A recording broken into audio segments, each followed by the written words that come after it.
Começa agora, aqui na TV Alhes, mais um programa Opinião. Você sabia que nós vivemos uma queda vertiginosa nas filiações partidárias? De acordo com o TSE, o Tribunal Superior Eleitoral, as filiações partidárias em 2013 despencaram. Foram quase metade das que foram registradas no ano anterior, em 2012. Este é o tema do programa Opinião de hoje. E antes de começar a nossa entrevista, o programa foi às ruas para saber o que os capixabas pensam sobre esse assunto. Não sou filiado em nenhum partido não, mas eu pretendo me filiar também, porque eu acho que é uma coisa que todo brasileiro, todo cidadão que vota teria que se filiar, entendeu? Porque eu acho que, tipo assim, o Brasil tá indo para um processo político que todo mundo está tentando se adequar, entendeu? A gente está batalhando nas ruas, a gente está brigando nas ruas para tentar lutar para um processo melhor, para o Brasil melhor, mas mesmo essas pessoas que lutam nas ruas, ainda tem essa distância, se desaproximam da filiação. Então, como lutar se não se filiar a um partido? Atualmente, não. Motivo porque tem que especificar mais conhecimento sobre o partido eleitoral. Eu acho isso um compromisso muito sério. E como eu não tenho ainda me atualizado, me agregado, nem procurado saber com relação a esses partidos, aí atualmente eu não me afiliaria a nenhum não, por falta de conhecimento mesmo. Não é meu perfil, porque eu acho que esse meio é muito assim corrupto e a gente, ser humano, pode se influenciar e eu não quero me influenciar de forma nenhuma. Não, de política eu não entendo quase nada. Eu acho que no processo político, né, é o ponto principal. Tem que haver filiação, como a gente não ganha política sem um grupo, né? E a filiação é necessária. Eu não gosto de me envolver muito, só no dia de votar mesmo e pronto. A filiação política é importante para aquelas pessoas que têm pretensão de entrar na vida pública, né? E muita gente anseia a filiação, às vezes a pedido de amigos políticos, né? E a importância é isso aí, é a necessidade, às vezes, de entrar na política e tem que ser filiado a um partido, né? E para falar sobre essa crise vocacional nos partidos políticos, o programa Opinião convidou o cientista político Roberto Belling. Professor, seja muito bem-vindo ao nosso programa. Obrigado. Professor, como eu já falei no início do programa, o TSE registrou esta queda, uma queda que vem de alguns anos, e ela foi vertiginosa no ano de 2013, né? Os dados que nós temos aqui, em 2012 foram 222 filiações partidárias, 222 mil. Em 2013, 136 mil, quer dizer, uma queda muito grande. Pelo que o senhor já estudou e vem observando, quais seriam as possíveis hipóteses para essa queda? Em primeiro lugar, eu acho que a gente tem que colocar esses indicadores, esses números relativos à participação dentro de um contexto mais amplo, né? A participação política não é algo que efetivamente ela seja uma característica da sociedade. A participação política sempre representa um índice baixo em relação à valorização, em relação a outras dimensões da vida das pessoas. A política não é o elemento fundamental da vida das pessoas. Se nós pegarmos determinados países, nós vamos ver que os níveis de participação, por exemplo, em eleições, são muito baixos. Por exemplo, uma eleição americana, ela tem uma participação que passa um pouco dos 50% dos eleitores. Praticamente metade dos eleitores se abstém dentro de uma eleição americana, onde o voto não é obrigatório, né? A mesma coisa em relação aos partidos. No caso dos partidos, você tem um processo de filiação voluntária e esse processo de filiação, evidentemente, ele acompanha os processos de maior ou menor participação política dentro da sociedade.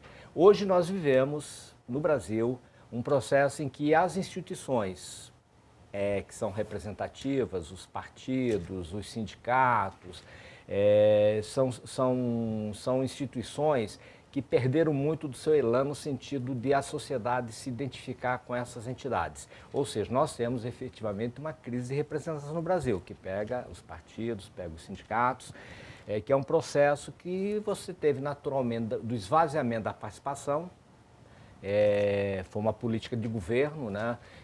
Nos últimos anos nós temos um processo de cooptação e praticamente estatização das instituições representativas, no caso dos sindicatos, por exemplo, e de movimentos sociais, que praticamente se tornam órgãos governamentais, né? Então, nesse sentido, a população se desmobiliza, não se sente mais representada porque aquelas instituições não conseguem mais falar pela sociedade, né?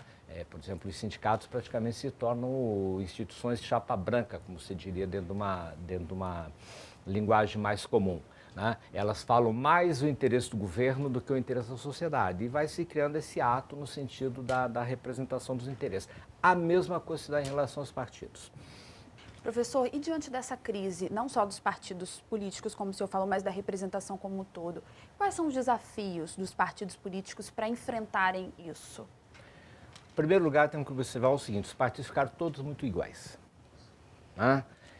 Nós temos hoje um processo, primeiro um processo que vem dos últimos 30 ou 40 anos, em que você tem os partidos à esquerda fidelizam um conjunto do eleitorado, os partidos à direita fidelizam outro conjunto do eleitorado e fica no meio um conjunto que deriva para a esquerda ou para a direita, dependendo das questões que se coloca a cada eleição. Então, os partidos vão se desideologizando progressivamente porque eles querem buscar esse centro, né? Esse centro que define as eleições, já que eles têm fidelizado o seu eleitorado. Na medida que eles começam a buscar esse centro, eles vão se tornando cada vez mais iguais, porque as proposições elas vão se aproximando, né? Então, esse é um primeiro processo. Que chega um momento, todos os partidos são centristas, de uma certa forma, né? Se dilui as fronteiras ideológicas entre esquerda e direita e todos fazem políticas de centro. Mantém o discurso da esquerda, mantém o discurso da direita, mantém as denominações tradicionais, mas a prática está voltada para uma posição muito centrista em relação à questão das ideologias, né? O outro aspecto que você tem que considerar dentro disso é que, além desse processo de desideologização da política, os partidos vão se tornando cada vez, e aí é uma característica muito brasileira, que é recente, né, em função das características do que no Brasil se chama de coalizão, né, de presidencialismo de coalizão, que rapidamente significa o seguinte: um presidente eleito, né, e eleito por um partido que não consegue ter um patamar de 20% de uma bancada dentro do Congresso, dentro da Câmara ou dentro do Senado. Ou seja, ele necessariamente, para garantir uma maioria, ele precisa fazer alianças. O problema é que essas alianças, que, por exemplo, nos países da Europa são alianças programáticas, no Brasil elas são alianças cada vez mais pragmáticas em função de um determinado discurso de criar uma chamada governabilidade. E aí se traduz tanto na governabilidade como no processo de aquisição do poder, em que o pragmatismo se traduz o seguinte: a aliança, a lógica que define a busca da aliança política é quantos minutos um partido agrega na televisão, né? Quantos parlamentares ele vai garantir em processos de votação X, depois durante o mandato e assim por diante, né? Então você vai ter alianças totalmente esdrúxulas, no sentido que você vai ter aquilo que se diz como o que tem de mais rançoso, atrasado, oligárquico, tratando a política, aliado àqueles que se propõem a representar a cara da modernidade, do avanço, etc. e tal, né? Evidentemente que isso aí descaracteriza totalmente a política, porque você cria um processo que que domina os invertebrados ideológicos, vamos dizer assim, né? Todos são cada vez mais iguais. E o processo passa a ser cada vez menos ideológico. Menos ideológico, as diferenças desaparecem, as pessoas não conseguem se reconhecer nessa massa informe, amorfa, né, como chamei de invertebrados, e começam então a se distanciar de uma série da política. É um processo que, inclusive, as pessoas são cada vez mais alijadas da decisão, porque é uma busca de você criar entre aspas, um determinado consenso que tenta produzir uma determinada unanimidade na política, né? E que leva que, em certos estados do Brasil, praticamente, as eleições se tornam processos de proforma, é para homologar aquele que é escolhido previamente dentro de um processo de alianças partidárias, discussões, acordos de gabinete, onde a população acaba excluída. A população, na verdade, vai para a urna para referendar aquele que determinadas elites já escolheram, né? Então, essa forma de hegemonismo, de unanimidade, são coisas que também as pessoas, né, vão progressivamente deixando de se identificar com os processos que estão ocorrendo, que elas não conseguem mais se reconhecer ali. Professor, as pesquisas eleitorais também indicam um aumento no número dos eleitores que não têm simpatia por nenhum partido. Seria resultado desse cenário? Os eleitores estão um pouco confusos mesmo com as suas decisões? Desse e de processos mais recentes, né? Nós temos uma nova crise de representação, que ela é internacional e ela é brasileira, que se manifestaram nas últimas manifestações que dominaram o cenário internacional, desde a Praça Tahrir no Egito, né, as grandes mobilizações, por exemplo, da Espanha, aquela coisa lá, os movimentos de ONGs ambientalistas nos Estados Unidos, alguns desses movimentos se tornaram bem, digamos, paradigmáticos em relação a esse processo. E que no Brasil são as jornadas de junho de 2013, né? As grandes e de julho manifestações. De 2013, essas grandes manifestações, né, que têm características muito próprias, quer dizer, elas vêm de um processo que cada país tem uma determinada, né, motivação, e no Brasil nós temos, evidentemente, digamos assim, determinações muito próprias, mas que são movimentos impressionantes, que eles têm características totalmente distintas. Eu, por exemplo, acompanhei toda aquela marcha dos 100 mil que nós tivemos em junho em Vitória, e o impressionante ali é que você não tinha uma liderança visível, você não tinha um carro de som na frente, puxando palavra de ordens. Aquela multidão ia caminhando como, né, um processo assim, de total autonomia, digamos, da política. Então, são essas características novas, que são movimentos que têm um caráter anti-institucional muito forte, né? Eles são produto de uma outra relação política, né, que são determinadas identidades grupais que vão se formando à margem do sistema, à margem da dimensão pública, determinadas tribos urbanas, vamos falar assim, né, segmentos da juventude que não se reconhece, evidentemente, nesse processo e que emerge nesse momento dentro da cena política. Não se identificam com os partidos, não se identificam com as representações políticas hoje colocadas, né? Eles têm um caráter autonomista e anti-institucional muito forte, né? E nada no sistema político ocorreu para tentar, digamos, recriar relações que pudessem colocar um diálogo com essas expressões políticas novas na sociedade. Professor, o nosso primeiro bloco está chegando ao fim, mas a gente continua a conversa daqui a pouco, tá bom? Bom, nós vamos fazer um breve intervalo, mas já voltamos com o programa Opinião. Não saia daí.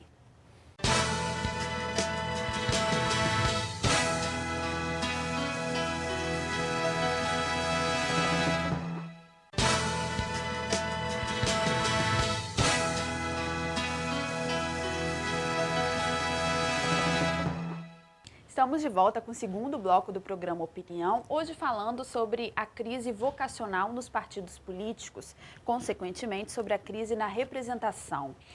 Aqui com a gente está o cientista político Roberto Belling. Professor, nós terminamos o primeiro bloco, o senhor falou um pouquinho sobre as manifestações, né, o impacto que essas manifestações de julho de 2013 tiveram, também com relação à questão da representação. E nós temos aí o advento dos movimentos sociais nisso tudo, né? Principalmente nessas manifestações. O senhor acha que, de alguma forma, diante dessa crise dos partidos políticos, talvez as pessoas estejam buscando outros canais de participação? Tranquilamente, você tem uma busca em dois níveis. Primeiro, porque os movimentos sociais sempre existiram.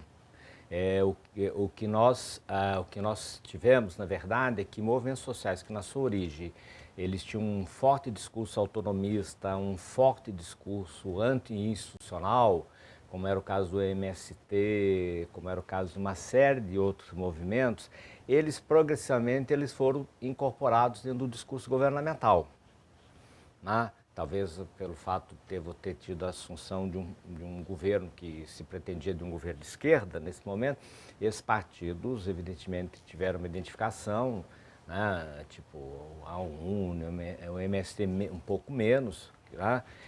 Mas eles foram subsumidos incorporados dentro do processo das estruturas governamentais. Eles passaram a ser parte do governo. Então eles perderam toda essa característica que davam o poder, né, de mobilização que eles tinham, a força de representação que eles tinham, né? Quando, por exemplo, você assiste os estudantes, né, uma massa estudantil dentro das ruas, você vai ver que nenhum deles sabe o que é a UNE, nenhum deles se identifica o que é a UNE, que criou aquela situação paradoxal, né? E é a mesma coisa dos sindicatos.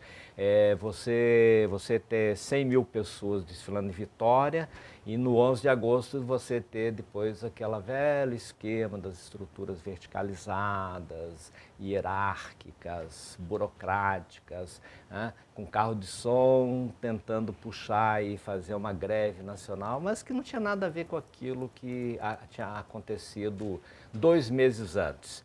Tanto em termos de pessoas mobilizadas, né? Você tinha 150 gatos pingados falando em número de vitórias, dentro daquelas manifestações subindo a ponte, conta, por exemplo, aquela multidão que tomou conta da ponte quando você atravessou a ponte pela primeira vez, né? Que foi um fenômeno fantástico, né? Lúdico, né? Impactante, e assim por diante. Então hoje você tem, né, uma retomada de processos, movimentos sociais, que estão impactados fortemente por novas realidades. Por exemplo, as redes sociais criam as possibilidades de você ter uma nova forma de movimento social, onde o que se valoriza é a relação direta e a possibilidade da comunicação instantânea. Quer dizer, eu prescindo hoje para mobilizar, para colocar as pessoas na rua, eu não necessito mais daquelas estruturas hierarquizadas que mobilizavam os carros de som, a chamada na televisão, os milhares de panfletos, os militantes burocratizados que organizavam tudo, a liderança que ia para frente, né? Hoje você tem, de repente, uma convocação via rede social, rapidamente as pessoas se conectam, né?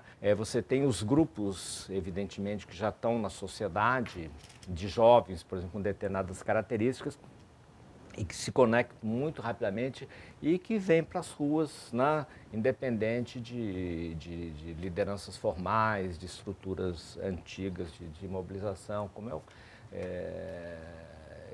que abre espaço para que determinadas formas que você não pensaria nelas há 2, 3 anos atrás, né, se façam presentes hoje. Quer dizer, a rede social ela virou realmente a forma de mobilização. A rede social é a grande realidade que cria uma nova sociedade.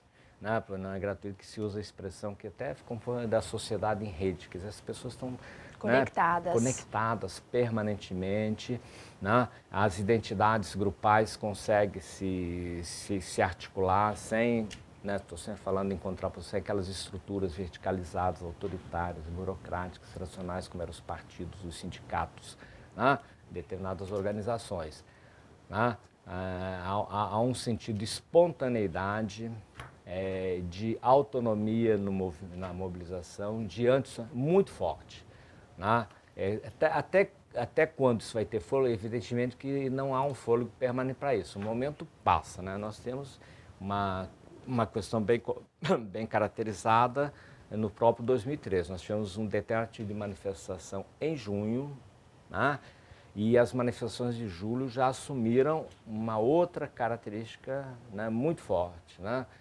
Que, de uma certa forma, excluiu uma parte daqueles que foram para as ruas em junho, né? Onde, por exemplo, os indicadores de violência foram mais marcantes nos processos que se colocaram, os atores mais vivos foram chamados, por exemplo, os black blocs. Aqui no Espírito Santo nós não temos isso, né? Mas em alguns, por exemplo, no Rio Grande do Sul, isso é muito acentuado. Grupos quase informais de ideologia anarquista, então a presença dos anarquistas no movimento de rua em Porto Alegre são muito fortes, eles mobilizam demais, né? E as formas de mobilização estão dadas aí, prescinde das grandes organizações, né? Tá? É a rede social que organiza, que permite que eles se reconheçam, né? estabeleçam as relações afetivas, as necessárias identidades grupais, os black blocs de um lado, anarquistas de outro lado, né, funkeiros de outro lado, essas tribos urbanas, né, e que são muito distantes da dimensão pública tradicional. Eles não querem saber dos partidos, não querem saber da liderança. Então, um grande problema que nós temos, como resultado das manifestações do ano passado, e no Espírito Santo isso é muito claro, é o fato da rua não ter produzido nenhuma liderança, nenhum nome que pudesse, no plano institucional, representar essa voz que se fez presente nas ruas em junho. Né? Nós não tivemos ninguém. O Espírito Santo não produziu uma liderança que você pudesse dizer que o Estado, as forças, as instituições podem dizer, ali eu tenho uma interlocução possível com aquela expressão social que estava na rua. Não se manifestou. Né? Consequentemente, quando nós chegar no momento do voto, provavelmente boa parte dessa expressão de inconformismo que estava na rua, ela não vai se expressar, talvez eleitoralmente, no sentido de votar em determinado partido, votar em determinado... Ela vai se expressar provavelmente no voto nulo. Né? Eu acredito que no Espírito Santo, por exemplo, o único debate que vai mobilizar esses grupos, né, que foram os grupos mais atuantes, que foram os grupos mais presentes na rua, vai ser o debate do voto nulo. Não vai ser discutir se vota no PT ou no PSOL ou no PSB, né, ou se vai votar no candidato X, Y, Z, ou se tem um candidato que possa representar a juventude ou não representar a juventude, que possa representar uma posição mais à esquerda, uma posição... Né?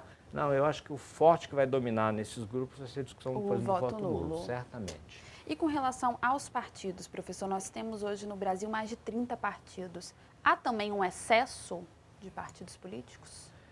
Veja, em primeiro lugar, a sociedade brasileira é uma sociedade muito heterogênea. Né? E o multipartidarismo, acho que cumpre uma função muito importante no Brasil no sentido de representar essa heterogeneidade, né, social e política, etc. E tal, né? Eu tenho muito medo que você coloque restrições. Eu acho que o Brasil não cabe numa camisa de força no sistema partidário, por exemplo. Né? Agora, eu acho que é um excesso. Há um facilitário na criação que acaba se tornando prejudicial ao funcionamento do sistema. Né? Porque boa parte desses partidos, ao serem criados, eles são criados dentro de projetos personalísticos, né? E alguns se tornam grandes balcões de negócio. Né? Eu ter o controle do partido é um instrumento através do qual eu vou vender meu tempo de televisão, né? Ou seja, eu vou fazer negócios que vai permitir que eu alimente financeiramente, por exemplo, a minha clientela, que as pessoas são ligadas a mim, eu tenho recursos para bancar a candidatura dela a vereador, o do outro para deputado e assim por aí, e o próprio enriquecimento pessoal, né, de certos, entre aspas, donos de partidos. Né? Eu acho que poderia se criar alguma distinção entre, né, os partidos e a efetividade eleitoral e parlamentar. Não vou falar de cláusula, você poderia ter uma cláusula de barreira, né, um pouco mais dura, tipo, o partido que não atingir 3% da votação nacional não teria direito à representação parlamentar, ou não teria direito a acesso a fundo partidário, né, não teria direito a ao acesso ao tempo de televisão, essas coisas básicas. Né? Eu acho que alguma coisa nesse sentido poderia ser trabalhada no sentido de você ter um sistema partidário um pouco mais consistente. Né? Agora, eu acho que o sistema partidário no Brasil ele tem que ser realmente multipartidário. Né? E hoje você tem um cálculo, e nunca você teve isso no Brasil, talvez que 12 partidos políticos que são efetivos. Efetivos no sentido que eles têm um papel com alguma efetividade dentro do processo parlamentar. Né? Os outros, efetivamente, são legendas através do qual eu circulo pelo sistema político, eu vendo tempo, eu entro nos acordos de coalizão para dar meio minuto para presidente, né, 30 segundos para presidente, 20 segundos para o candidato a governador, né, e que eu faço as negociatas possíveis, tantos cargos, né, recursos tantos para a campanha, do meu grupo, assim por diante. Agora, professor, o senhor comentou que acredita que o voto nulo ele venha a ser uma discussão maior do que votar em candidato A ou candidato B. Dentro desse cenário, como o senhor vê o voto facultativo no Brasil? A possibilidade desse voto facultativo? Olha, essa é uma questão controversa. Se eu fosse pensar em termos de maturidade do sistema político, eu teria que pensar que o voto necessariamente teria que ser facultativo. Tá? Como eu falei lá no início, você tem uma série de pessoas que não têm interesse dentro do processo político. Né? Eu dei o exemplo lá dos Estados Unidos, onde você tem um percentual simples da população que não tem interesse em se envolver nas questões da política. Tá? Isso eu tenho em toda e qualquer sociedade. A princípio, essas pessoas teriam que ser respeitadas nesse direito. Eu não quero me envolver em política, eu não quero saber de partido, eu não quero votar, para mim isso é um incômodo. Na relação custo-benefício, as pessoas botam ali na bandeja, representa um custo maior votar do que não votar. Né? Então, a princípio, todos teriam que ser a favor do voto facultativo. Tem outros que acham que a sociedade brasileira não atingiu um grau de amadurecimento ainda suficiente. Não estaria pronta. Que o voto teria que ser para as pessoas terem um aprendizado de cidadania, que o voto facultativo favorecia os grupos economicamente mais importantes, porque teriam recursos para mobilizar, no sentido de levar as pessoas ao voto. Se eu pegar, por exemplo, os Estados Unidos, né, eu sei quem são os mais participativos, os menos participativos. Os menos participativos são os negros, os hispânicos e segmentos pobres. Ponto. Né? Então, evidentemente, se eu quero ganhar o Obama para ganhar uma eleição nos Estados Unidos, ele teve que fazer uma grande esforço de buscar essa motivação de negros que não gostam de votar, que não se sentem ir votar no sentido de ele ter, né? Isso aconteceria no Brasil. Os grupos teriam que efetivamente ter todo o esforço de mobilização para ir buscar essas pessoas que seriam mais arredias ao voto, né? Mas como você tem um grau muito elevado de baixa escolarização, de fraco, né, aprendizado na política, você no Brasil, algumas pessoas acham que em função desse tipo de coisa você talvez teria ainda que não é a hora. Manter 10, 20, 30 anos de voto obrigatório para que, digamos, esse processo de aprendizado cívico pudesse ocorrer. Né? Professor, infelizmente o nosso programa chegou ao fim. Eu quero agradecer muito a presença do senhor aqui, agradecer ao nosso bate-papo e deixar o programa também de portas abertas para a gente poder falar sobre outros temas posteriormente. Eu que agradeço. Gostei muito de conversar contigo sobre esses assuntos. Eu acho que são assuntos que estão na ordem do dia, né, que a sociedade tem que estar debatendo.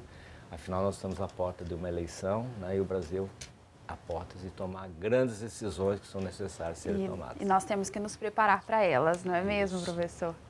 Bom, o programa Opinião fica por aqui. Você pode nos enviar sugestões sobre algum tema. O nosso e-mail é tvales.es@gmail.com. Eu agradeço a sua companhia. Continue com a nossa programação aqui na TV Alice, o seu canal cidadão.